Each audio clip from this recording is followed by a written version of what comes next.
Bonjour.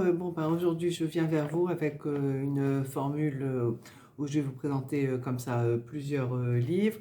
Je voulais déjà commencer avec un hommage à Luca Di Fulvio qui nous a quittés je crois que c'était au mois de juin. Il y avait le Gang des rêves que j'ai pas, bon, Les enfants de Venise, Les prisonniers de la liberté. Et bon, tous ces merveilleux livres, je pense que c'est un auteur qui restera. Et voilà, c'était une petite pensée pour Luca Di Fulvio. Alors là, je voulais vous parler de La poule et son cumin de Zineb Mekwa. C'est une écrivaine marocaine, c'est son premier roman et elle va nous raconter donc au Maroc le destin croisé de deux jeunes femmes. L'une est fille de bonne famille, elle se prénomme Kenza et Fatia est la fille de la domestique. Alors elles auront beau grandir ensemble, étreindre leurs mains, se rire en cachette. Les traditions seront plus fortes et les ramèneront forcément à leur place. Alors c'est un roman juste et poignant, extrêmement intelligent et ce porté par une excellente écriture. Alors il est finaliste du prix Goncourt du premier roman. Bref, un texte abouti qui ne pourra pas vous laisser indifférent et qui n'est pas un petit livre parmi tant d'autres. Voilà, donc La poule et son cumin de Zineb Mekouar, voilà, que je vous recommande et que j'ai bien aimé. Alors sinon, il y a L'embaumeur d'Isabelle Duquesnoy. Alors c'est l'histoire ça se passe sous le Directoire et c'est l'histoire de Victor qui a une vingtaine d'années. Il est embaumeur à Paris et il va nous relater sa vie et les événements qui l'ont amené devant la justice. Alors c'est inéluctable, ce procès aboutira à à son exécution. Narré sur un ton truculent, débordant d'humour noir, il se retrouve donc à nous raconter son métier à travers d'anecdotes et détails de sa vie. C'est parfois glauque. Et, et ce sont les mœurs de la société de son époque qui vont se dessiner peu à peu dans ce récit qui est piquant, pittoresque et souvent drôle et étonnant.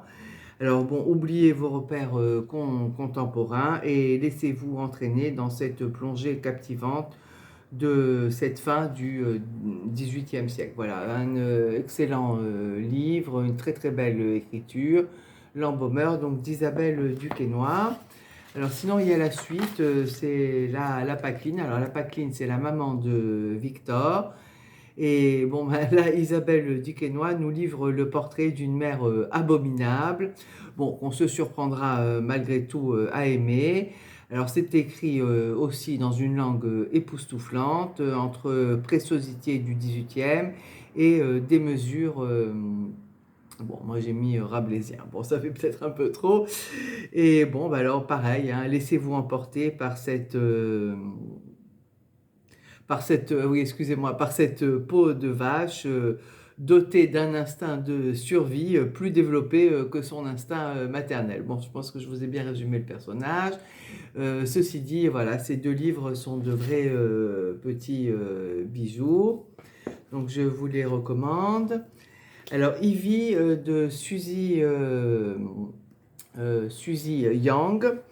Alors, c'est le premier roman de cette écrivaine, et c'est une jolie réussite. Ivy est née en Chine, mais les parents ont immigré aux États-Unis. Elle les rejoindra et tentera de s'adapter à cette nouvelle vie. Puis, elle voudra elle aussi vivre coûte que coûte son rêve américain. Alors l'auteur a peaufiné à la perfection le personnage d'Ivy, qui est extrêmement ambigu. C'est une anti-héroïne. Et c'est cette ambiguïté qui confère son originalité à ce roman. Alors Ivy donne l'impression d'être en équilibre sur un fil et bon, qu'elle peut finir par basculer à tout moment, et cela tout le long du livre, et au point d'appréhender le point culminant de l'histoire. Alors c'est un très très gros coup de cœur pour ce livre, pour cette psychologie fouillée, pour Ivy qui finalement est représentative de nombreuses personnes. Voilà, donc ça j'ai beaucoup aimé.